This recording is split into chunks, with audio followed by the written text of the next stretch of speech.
Senhoras e senhores, boa tarde. Neste momento, damos início à sessão solene em homenagem ao movimento cívico da legalidade proposta pelo vereador Pedro Ruas. Compõe a mesa dessa solenidade o senhor presidente dessa sessão e proponente dessa homenagem, vereador Pedro Ruas. Ao seu lado, o senhor Jair Krischke, presidente do Movimento de Justiça e Direitos Humanos do Rio Grande do Sul. E a condução dos trabalhos ao senhor presidente dessa sessão e proponente desta homenagem, vereador Pedro Ruas. Muito obrigado, José Luiz. Eu quero fazer ainda referência ao lado do Felipe, que representa essa luta antirracista histórica, que nos orgulha tanto, Felipe. Está um grande vereador, de quem eu tive a honra de ser colega, o Todeschini. Todeschini, lutamos juntos em várias frentes. E isso é interessante, Jair, porque a vida vai nos dando gerações. E ao lado do Todeschini, o Guilherme. Guilherme Todeschini é filho dele e hoje é um dos nossos coordenadores de bancada do pessoal aqui em Porto Alegre. Então, uma alegria ver os dois juntos ali. Do lado da Gilma Josefa, a nossa representante do PCdoB, posso dizer assim? E ao lado dela, os representantes da ARI, Associação Rio Grandense de Imprensa, da qual a Jurema faz parte também. E outros, né, colegas que estão aqui. Depois nós temos, me faltou o nome, depois tem que me passar aqui, ó, os nomes aqui do Maria Diraí, exatamente. Uma alegria a tua presença, ao lado dela está a Lúcia, e aqui o Nick. O Nick, lembra do Walter Nick, nosso companheiro, que perdemos, infelizmente, irmão do Nick, filho do coronel Nick, uma grande figura aí. Mas o nosso ato não é para... Cada um de nós sabe por que está aqui. Nós tivemos em 1961, eu tinha 5 anos, Jair, sou de 56, um novo movimento cívico da história do Brasil, que foi a legalidade comandada pelo então governador do Rio Grande, Leonel Brizola.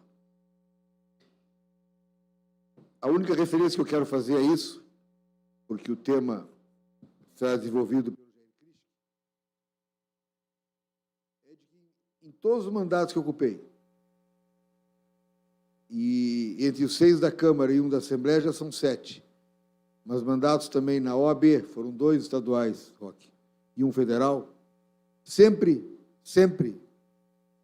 em agosto, eu criei uma forma de homenagem à legalidade.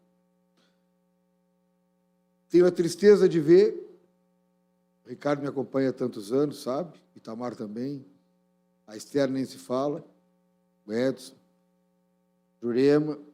Tenho a tristeza de ver que até hoje Porto Alegre, que foi a capital política do Brasil na legalidade, não tem uma homenagem ao movimento. E tivemos durante 4 anos. E perdemos no judiciário. 4 anos foi a Avenida da Democracia e da Legalidade. Perdemos no judiciário. Por um motivo completamente sem sentido, absurdo. Notem que exigiram o consentimento dos moradores. Não há nenhum endereço ali na avenida. Ninguém mora ali. Eu tinha que criar ali, tem que alguém para morar, para me dar um consentimento. Ninguém mora ali. Mas é da lei. Sim, mas ninguém mora. Enfim, nós teremos ainda isso. Nesse momento, nós não temos, o Benito sabe bem disso, nós não temos correlação de forças, que o Todeschini conhece muito, o Todeschini pai, mas o filho também conhece. Não temos correlação de forças para aprovar um projeto dessa natureza aqui. Perderíamos. Mas haverá momento em que podemos fazê-lo. Mas eu tenho a honra de ter ao meu lado essa figura extraordinária do Jair Krischke. Presidente, como eu disse, do Movimento de Justiça e Direitos Humanos, mas não só isso. Isso já é muito. Isso é muito. O Jair representa a coragem, o compromisso, a luta histórica que não para nunca. Em nenhum momento da vida do Jair Krischke, ele parou para descansar, quando tinha uma tarefa importante a realizar. Segundo cálculos de pessoas próximas ao Jair e ao movimento, o Jair salvou pessoalmente mais de 2.000 vidas. Eu posso contar de várias, mas não é meu dia de falar hoje aqui. Várias que eu conheci, inclusive, pessoalmente. É um lutador, é um guerreiro, com nome nos 4 cantos do planeta. Há um tempo atrás, agora tinha que haver um depoimento em Roma, na Itália, sobre a ditadura militar aqui do Uruguai. O nome chamado foi Jair Krischke. Eu estive junto com a Esther no 3º Congresso Mundial Persiano de Direitos Humanos em Buenos Aires, na Argentina. A representação brasileira era o Jair Krischke. Então, para nós, Bitenca, é um momento de muita alegria, e sabendo que o Jair participou ativamente da legalidade. Então, esse é um momento que eu digo principalmente aos mais jovens. Eu dizia para o meu filho Pedro, que, olha, esse é um momento muito especial da nossa vida, e entidades como a ARI, que tem um serviço tão importante prestado, que, aliás, eu falo em ARI, parece o Batista Filho também, mas isso a Jurema que armou isso. Não pode ser tanta coincidência. Mas eu falei ARI e apareceu o Batista Filho ali. Tá certo. Dizer que veio como pessoa física. Tá certo. Mas temos essa honra de ouvir, Tiago, o teu avô. Eu sei que para ti, como neto, ver mais a figura do senhor avô, eu sei como funciona isso. Mas o Jair é um símbolo estadual, nacional, mundial, de luta pelos direitos humanos. E hoje nos dá a honra de falar sobre a legalidade. Então, para orgulho nosso, orgulho desta casa, isso aí ficará registrado para sempre nos anais da Câmara Municipal, que fez 250 anos neste ano. Jair Krischke, com a palavra. Boa tarde a todas e a todos. Meu querido amigo Pedro Ruas, na tua pessoa saúdo a todos os membros dessa casa que abriram, por iniciativa tua,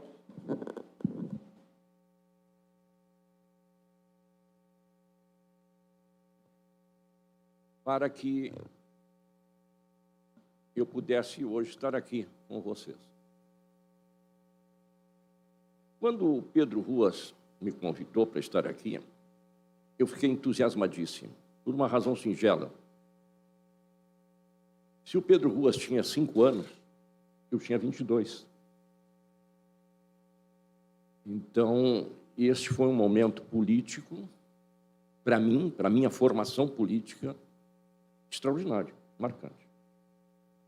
Mas, Pedro Ruas, eu quero pedir permissão para prestar uma homenagem. Porque, sabe, se eu tivesse escrito um livro, é muito comum lá, no início, o autor fazer umas dedicatórias. Mas, numa palestra, eu não tenho notícia que se tenha feito algo parecido. E eu peço permissão a todos para fazer. Hoje, 22 de agosto, é um dia que me sensibiliza muito. Eu quero prestar uma homenagem à memória de minha filha, Cristine.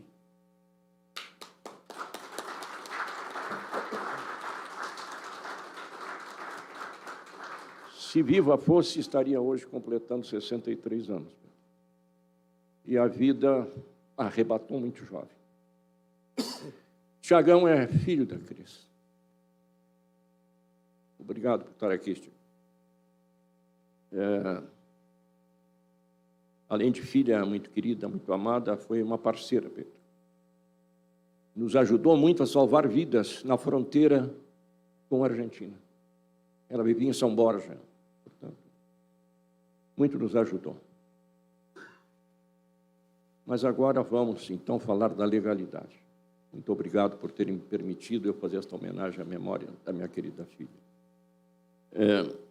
E como eu disse, a legalidade me pega com 22 anos. E foi algo marcante na minha vida, marcante. E eu vejo que a gente se descuida dessa memória. Eu mesmo. Eu só sentei para escrever sobre a legalidade a partir do teu convite. Algo que eu vivi intensamente, mas nunca havia sentado para escrever. E aí sentei, Pedro. Olha que deu um... Claro que eu não vou judiar vocês com tudo isso. Mas, na verdade, eu acabei escrevendo para mim mesmo, para ficar uma memória. Não é? Mas eu quero dizer a vocês que esse episódio de agosto de 61, importantíssimo para a vida política brasileira, não terminou ainda, gente. A origem, a motivação para esse episódio não terminou. Vide 8 de janeiro. Vide 8 de janeiro, não terminou. E não começou em agosto de 61, Pedro. Esta questão começa em 53. Por que ela começa em 53? Presidente Getúlio Vargas, no dia 17 de junho de 53, nomeia ministro do Trabalho a João Goulart. 53. João Goulart, muito hábil politicamente, não sabia nada ou quase nada do mundo do trabalho. Até então, o Ministério do Trabalho tinha sido muito mais Ministério do Capital do que do Trabalho. João Goulart, habilmente, por não conhecer os problemas do mundo do trabalho, convoca os dirigentes sindicais para o seu gabinete de ministro. Eu quero ouvi-los, eu quero saber quais são as reivindicações, o que vocês precisam. A partir daí, ele começa a elaborar planos para dirigir o Ministério. E entre esses planos foi aumentar o salário mínimo em 100%. Veja que coisa interessante. Logo a seguir, coronéis criam um manifesto dos coronéis, protestando contra o aumento de 100% do salário mínimo. E vocês são capazes de... Sim, mas o que tem que ver uma coisa com outra? O líder dos coronéis chamava-se Golbery Couto e Silva. Os nomes, Golbery Couto e Silva. Ele lidera este manifesto, dirigido às autoridades militares, fundamentando que, se fosse concedido um aumento de 100% do salário mínimo, um simples operário ganharia muito próximo ao que recebia um tenente. E isto era inadmissível. Mas, por favor, em agosto de 2023, os senhores vão perguntar assim, isso não pode ser sério, não. Mas tudo que vou dizer esta tarde para vocês, eu não tenho nenhuma informação privilegiada, nenhuma. Tudo é público, tudo foi registrado. O que nos falta é juntar as pontas. Isso que nos falta como brasileiro, para entender a história. Então, causa uma comoção no país, a ponto de Getúlio Vargas ter que despedir o ministro do Trabalho e o comandante do Exército, que chamava-se à época ministro da Guerra. Teve que mandar os dois embora pela celeuma que os coronéis liderados por Golbery causam. 53. 54, Getúlio Vargas, dia 1º de maio, anuncia, lá no estádio do Vasco da Gama, um aumento do salário mínimo de 100%. Getúlio, outro hábil político, dispensou o João Goulart, mas 1º de maio de 54 consagra o aumento. Bem, o João Goulart continua fazendo política. Estou falando de 53. 55, eleições no país. Há toda uma concertação política, sai candidato a presidente Juscelino Kubitschek e a vice João Goulart. PSD, PTB. a eleição dia 3 de outubro de 55. Bem, em setembro aparece a Carta Brandi, a famosa Carta Brandi.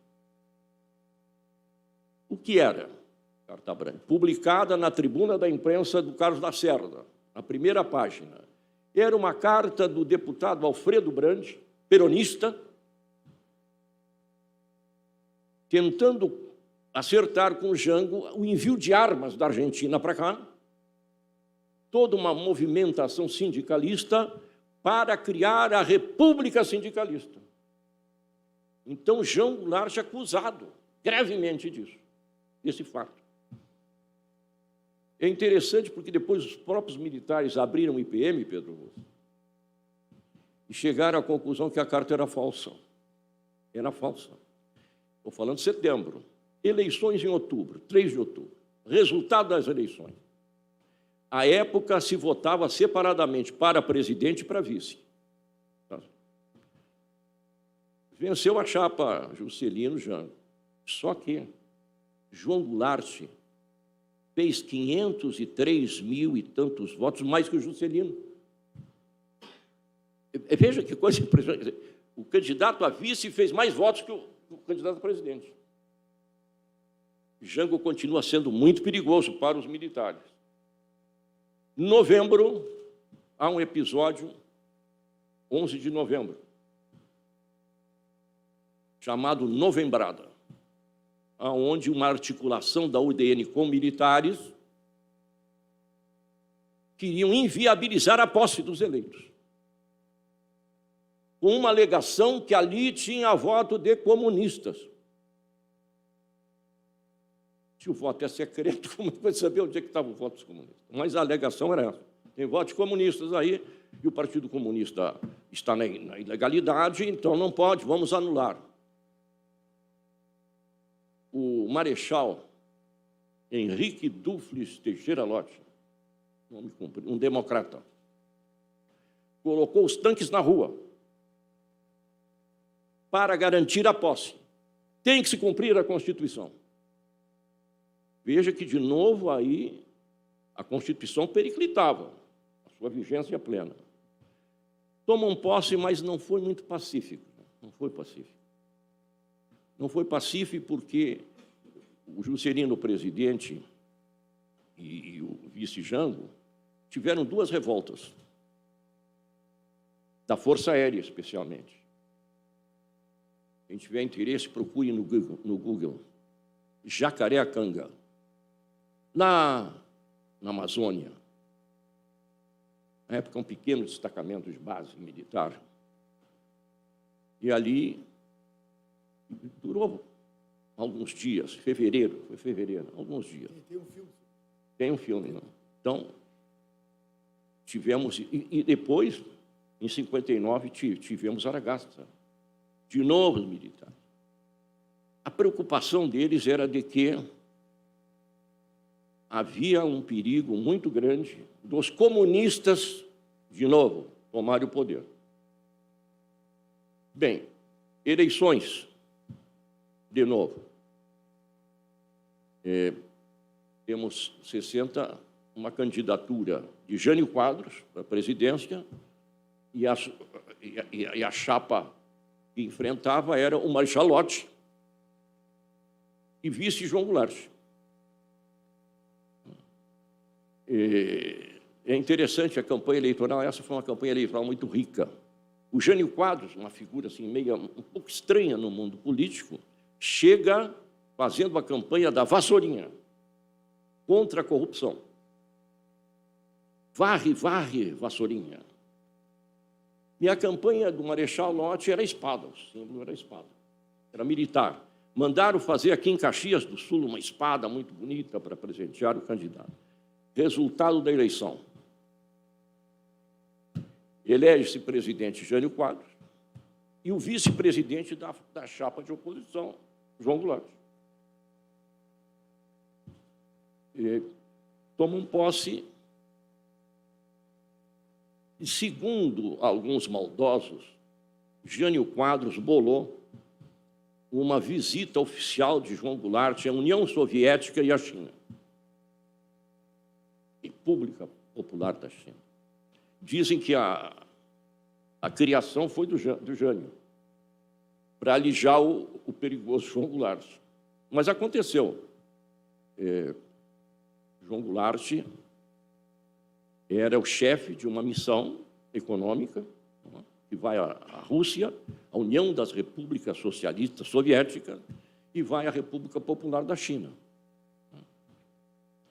E foi há também filmes sobre isso. Tem imagens impressionantes. João Goulart na China,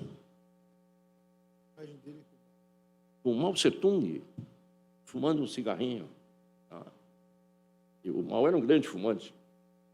E então, João Goulart faz a visita.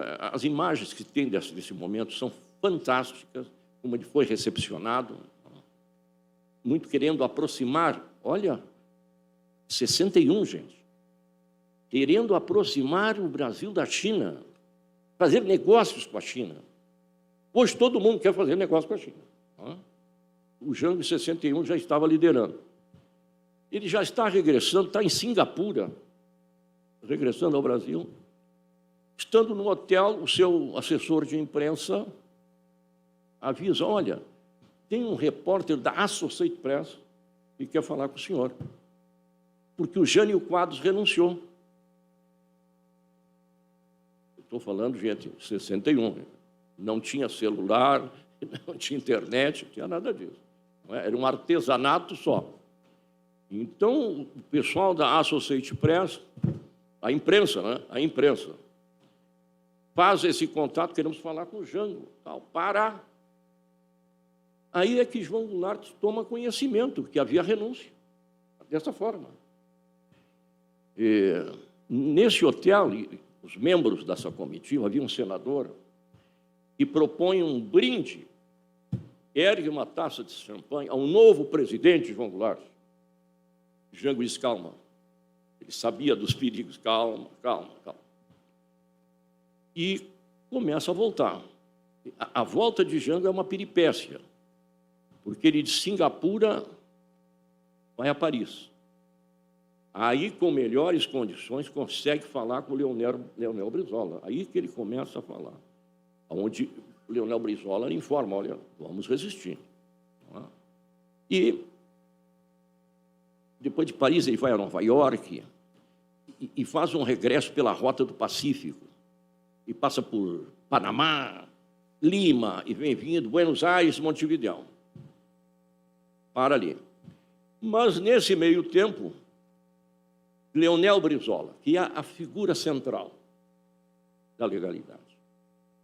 Um jovem governador. Quantos anos tinha Brizola? 39 anos tinha Brizola. Era um guri. Então, em termos de fazer política no Brasil, era do jardim de infância. Dia 25 de agosto é dia do soldado. E o governador Leonel Brizola estava num palanque no palácio, ali no Parque da Redenção, ali de frente ao movimento do expedicionário, ali. Comemoração do dia do soldado, desfile de tropas, quando ele percebe que o comandante do Terceiro Exército, assim se chamava hoje Comando Militar do Sul, havia um oficial que foi ao ouvido dele, cochichou, e o general Machado Lopes sai do palanque, vai embora. Chamou a atenção de Brizola, algo está ocorrendo. Ficou um pouco mais, saiu também. E foi para um gabinete que ele usava para despachar na Caixa Econômica Estadual. E lá ele tenta conversar com o pessoal do Palácio e tal. Ele nem quis voltar direto ao Palácio. Vou ficar aqui para ver o que está acontecendo. Mas é informado, sim, realmente. O Jânio renunciou. Aí ele vai para o Palácio e começa a articular. Não é? Porque sabia, o Brizola imaginava que não ia dar certo isso, de que os militares impediriam a posse de Jânio. Ele toma uma providência importante, ele liga para o comandante do Terceiro Exército, general Machado Lopes. O senhor sabe o que está acontecendo, general? Sim, eu sei o que está acontecendo, sim. E qual é a sua posição? Eu sou um soldado, a resposta. E é literal. Eu sou um soldado. Eu cumpro uma ordem. Sim, mas olha a Constituição, general. Pois é, mas eu sou um soldado. Brizola, no mesmo 25, começa a ligar para outros generais. E o general comandava Santa Maria, um corpo de tropa importantíssimo, general Piri Constant Bevilacqua. Disse, olha, general, qual é a sua posição? Eu sou constitucionalista, é pela Constituição. Liga para um outro general, que eu não lembro o nome, que comandava ali na fronteira.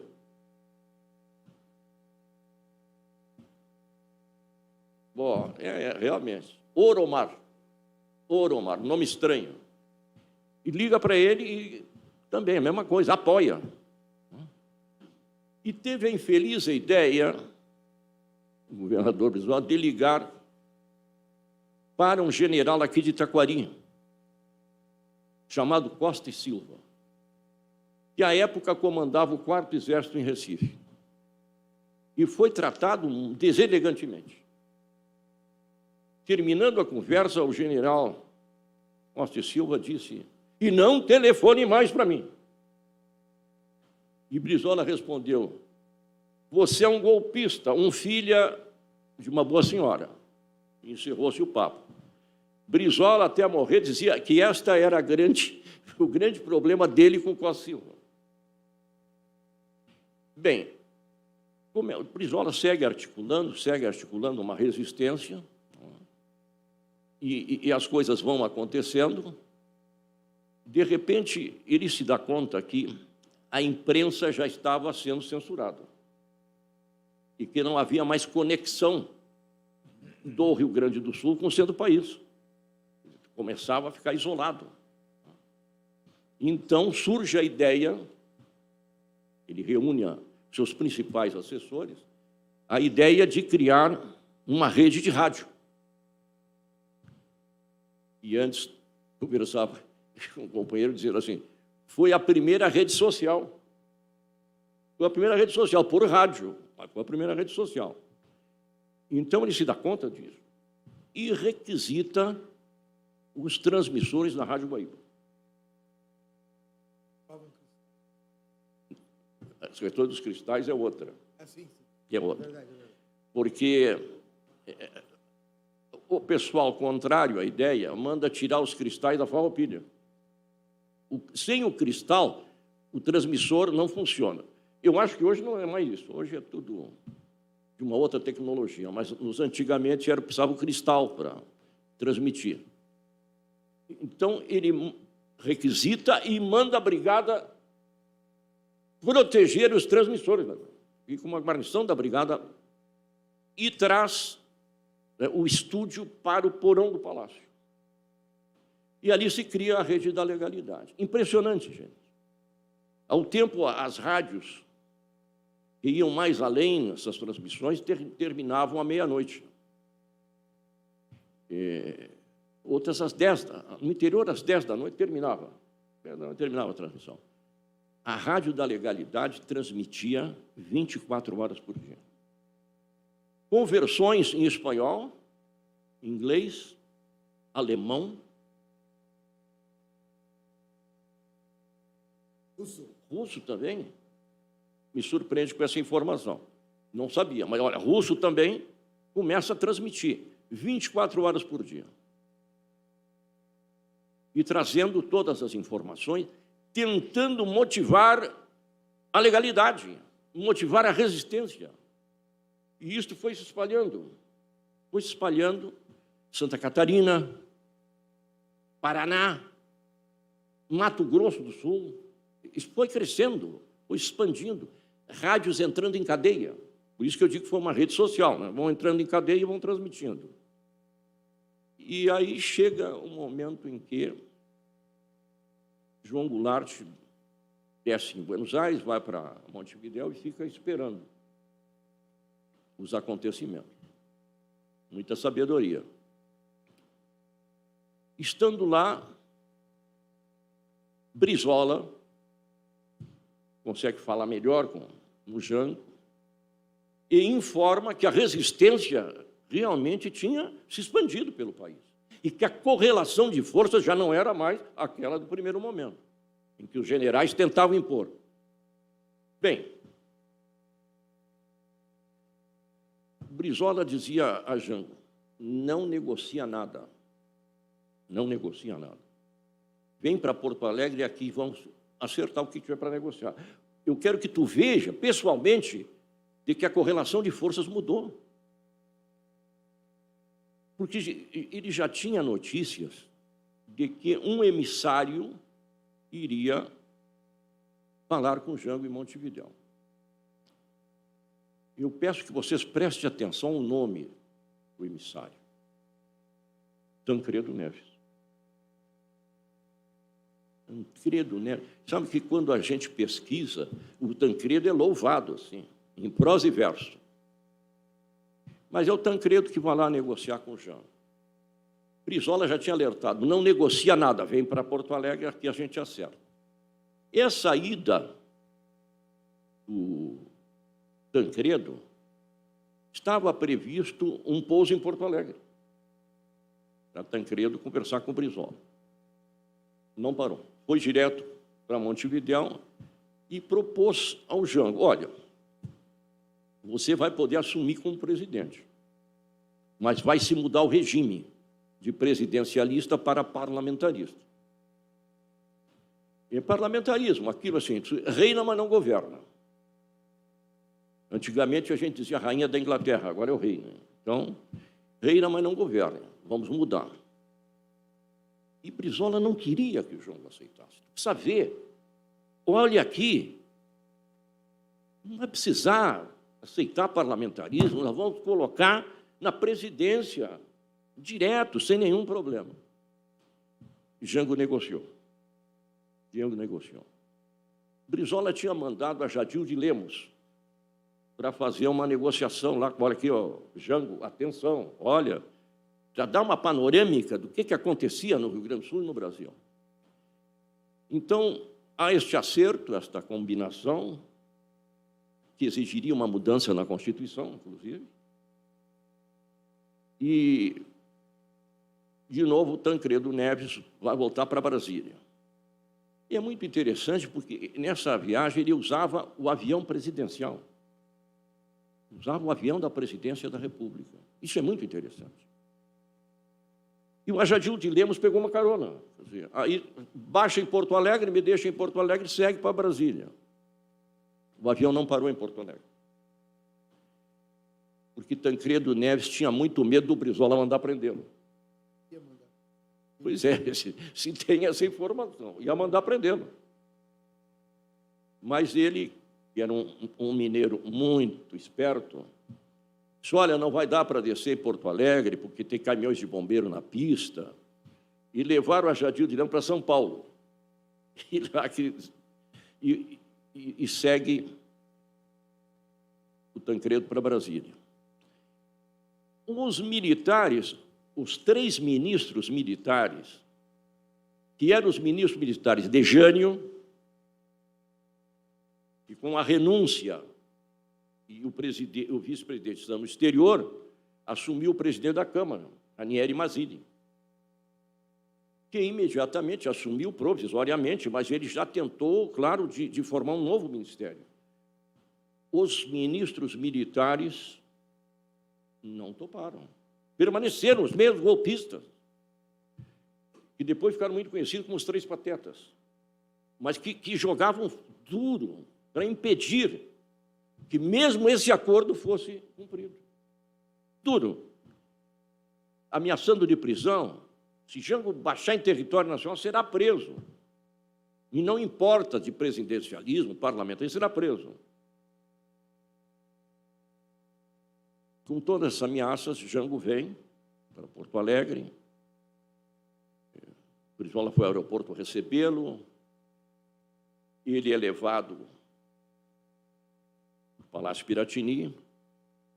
Nesse momento, alguns autores dizem que havia 100 mil pessoas.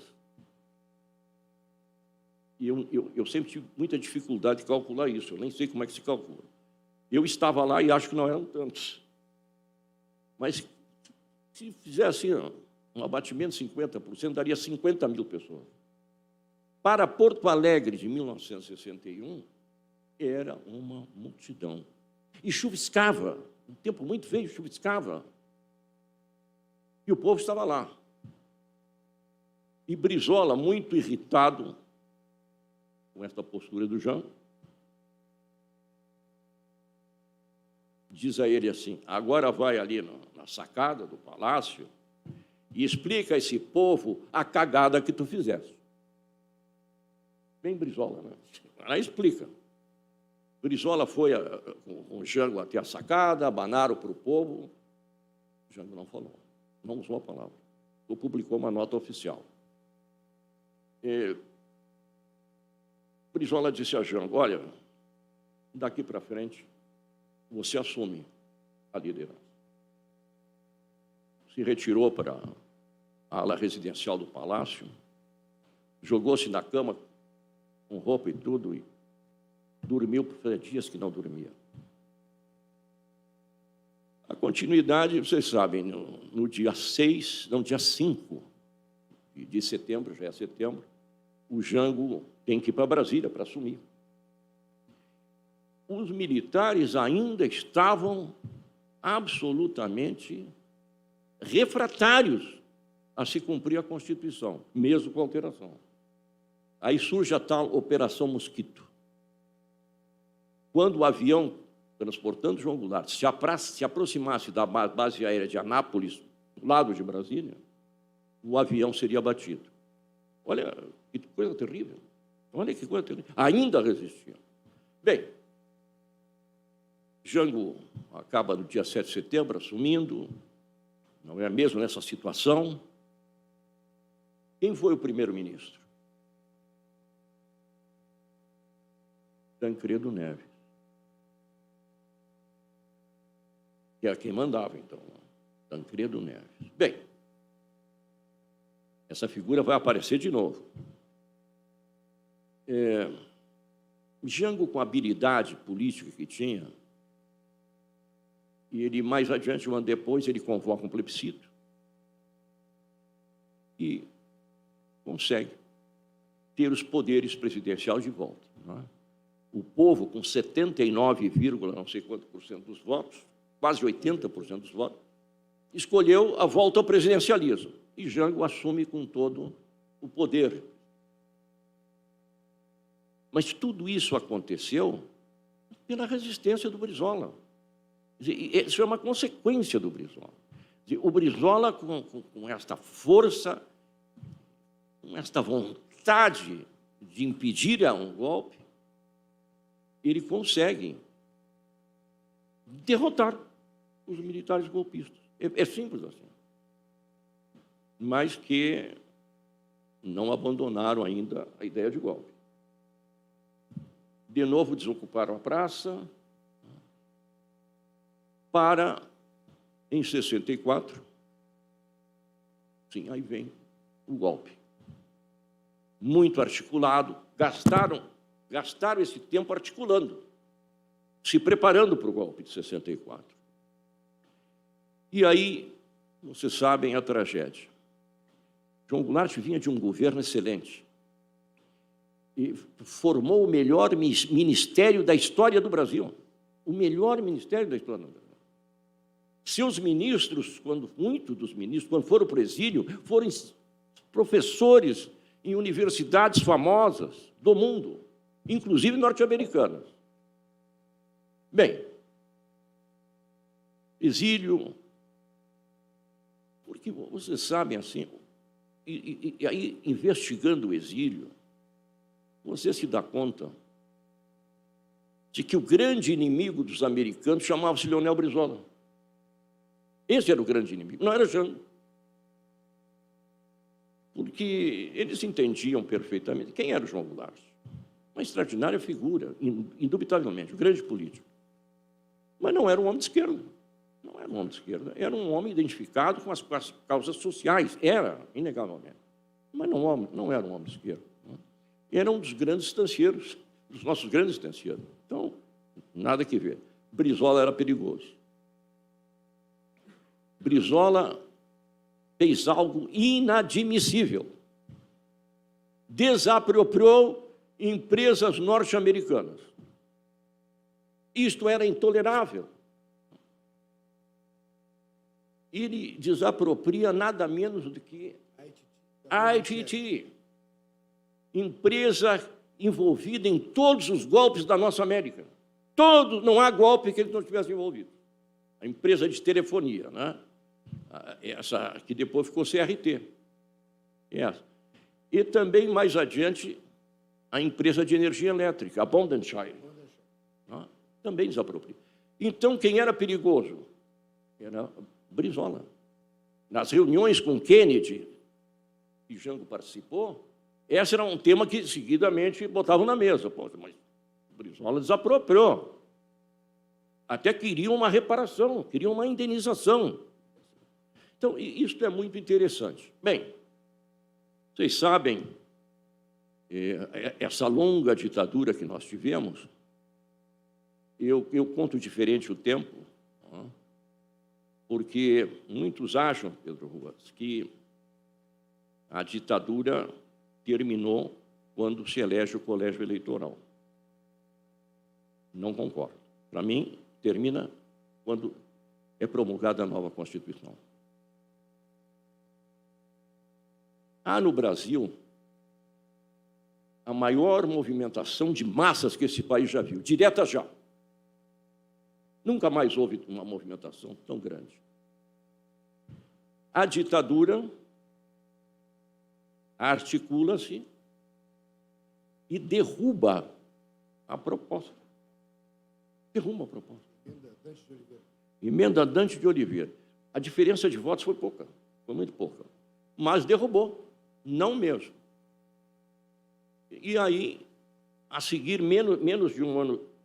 Já me estendi demais, Pedro. Menos de um ano depois,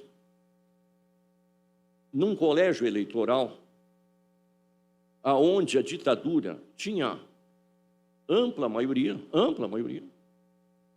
a oposição tinha só 330 votos, o universo era 600 e tantos eleitores no colégio eleitoral, porque não eram só os parlamentares, tinha os representantes dos estados, etc. Dava 600 e tantos eleitores. A ditadura tinha a maioria. E lá no colégio eleitoral é eleito quem? Tancredo Neves. Olha, 61 e vai lá e se elege. Sendo que a ditadura tinha a maioria. Sendo que a ditadura tinha candidato. Paulo Salim Maluf era o candidato. Então, veja que fenômeno, né? Então, de novo, Tancredo Neves. Por que razão? Porque ele era potável para os militares. É esta a história. Quer dizer, eles queriam sair de cena, já tinham aprovado uma lei de autoanistia, que agora, dia 28, eu não digo, companheiro Sérgio Pittencourt, eu não digo que tem que comemorar. Não, nós temos que rememorar. Mas que foi uma autoanistia. Foram preparando para desembarcar no colégio eleitoral Tancredo Neves. Mas não fica por aí a história. A história avança, os militares seguros da impunidade.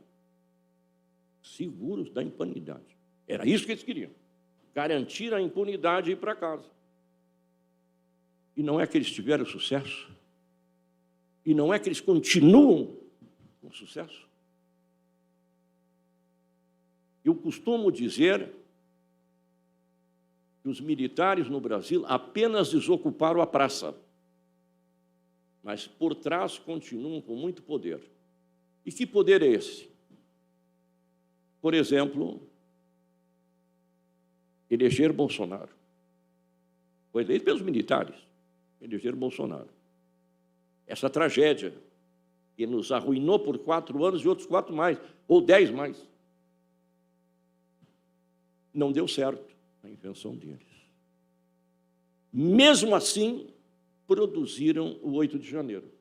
Mesmo assim, produziram. Porque Lula, eleito, não deveria assumir. Mas quem é que não queria que Lula assumisse? Os militares. Vamos dar certo. É isso aí, gente. Então, passamos por um sufoco do 8 de janeiro. Por isso que eu disse no início, Pedro, nós ainda não nos livramos. Volta e meia, este fantasma nos assombra, porque não foram punidos. Diferentemente da Argentina, do Uruguai, do Chile.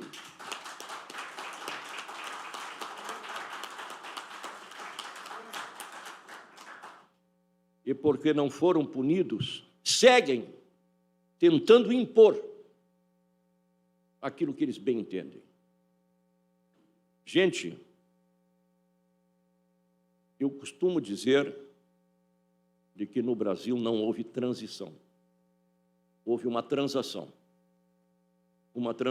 de impunidade, de não assumirem os crimes que cometeram. E foram muitos, e graves. Punidos na Argentina, no Uruguai, no Chile, no Peru. No Brasil, nem o cabo da guarda sofreu qualquer punição. Ninguém sofreu punição. E é este o estado de coisas que nós vivemos. Eu sinto, por exemplo, que Lula está tendo dificuldades. Eu chamo a atenção de um detalhe, há vários detalhes. A Comissão de Mortos e Desaparecidos, Pedro, até agora não foi reconstituída. Foi um dos últimos atos de Bolsonaro, terminar com a Comissão de Mortos e Desaparecidos. Lula até agora não reconstituiu. Há uma movimentação grande, forte, para que Lula tome essa atitude. E ele não toma por quê? Porque é um assunto que não interessa aos militares. Militares hoje em comando, Pedro Ruas, e quando aconteceu essa tragédia no nosso país, ou eles estavam na academia ou recém haviam saído da academia. Portanto, eles não têm pessoalmente nada a ver, mas continuam com o mesmo pensamento. Eu acho que já falei demais, Pedro Ruas. Eu agora me coloco à disposição aqui para a gente conversar.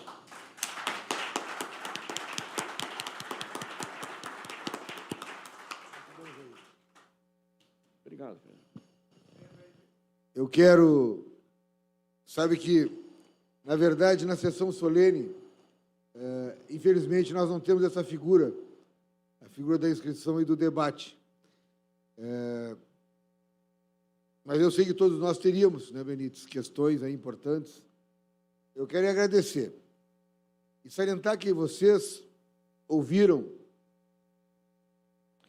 algo extraordinário. Fortunati tem, com a sua larga experiência, conhecimento e inteligência, a condição de avaliar, assim como o Ricardo, como tantos outros. Ouviram o Jair Krischke, essa figura extraordinária de ser humano de brasileiro. Falaram sobre esse movimento, o maior movimento cívico da história do Brasil. Não é para qualquer um, né, Claudinha? E nós ouvimos o Jair. Então, eu quero agradecer muito a todas, a todos, particularmente ao Jair Krischke, evidentemente, particularmente ao Jair. Se dispôs, com a sua boa vontade de sempre, permanente. Ele disse algo, aqui ao final: o nosso país passa vergonha por não ter tido a transição democrática. Passar da ditadura para uma democracia formal, sem haver a investigação e punição dos culpados dos bárbaros crimes da ditadura.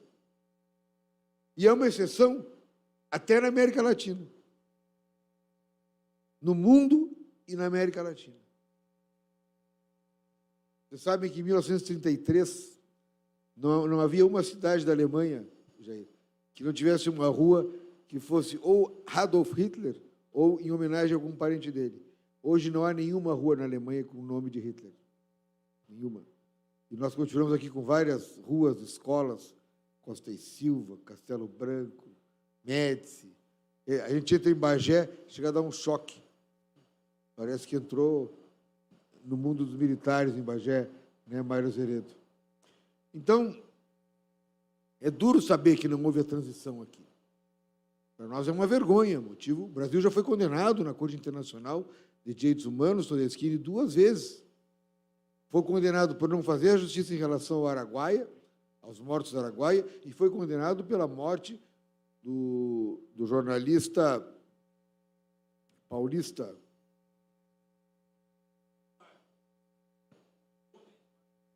não, o Herzog. Rubens Paiva também foi morto, sim, corpo desaparecido, foi deputado, mas a condenação da corte foi pelo Vladimir Herzog. As 2 condenações que o Brasil tem na Corte Internacional, por não fazer justiça de transição. Para nós é motivo de vergonha mesmo convivermos muitas vezes com essa situação. Aliás, diariamente. Mas eu quero dizer que há resistência, sim. Houve a resistência liderada por Brizola, em 61, e nós aqui, de uma forma modesta, mas ao nosso alcance, nós estamos fazendo a resistência. Cada uma e cada um de vocês que estão aqui estão fazendo, sim, a resistência. Nós vamos ouvir o Jair Krischke. O Jair Krischke que nenhum sistema tolerou. Ninguém queria que ele estivesse aqui vivo falando. Ninguém do centro para a direita queria. Ninguém das forças militares e policiais. Ninguém. Ele está aqui falando e nos falando. Há pouco tempo eu falei que eu e a Esther fomos no 3º Congresso Mundial de Direitos Humanos na Argentina para ouvir o Jair Krischke. Nós aproveitamos e participamos de uma marcha de 1 milhão de pessoas. 1 milhão de pessoas em Buenos Aires celebrando a democracia. 1 milhão. Não dava para se mexer. 1 milhão entre o Obelisco e a Praça de Maio, tu não te mexe. Tu não te mexe. É ordinário.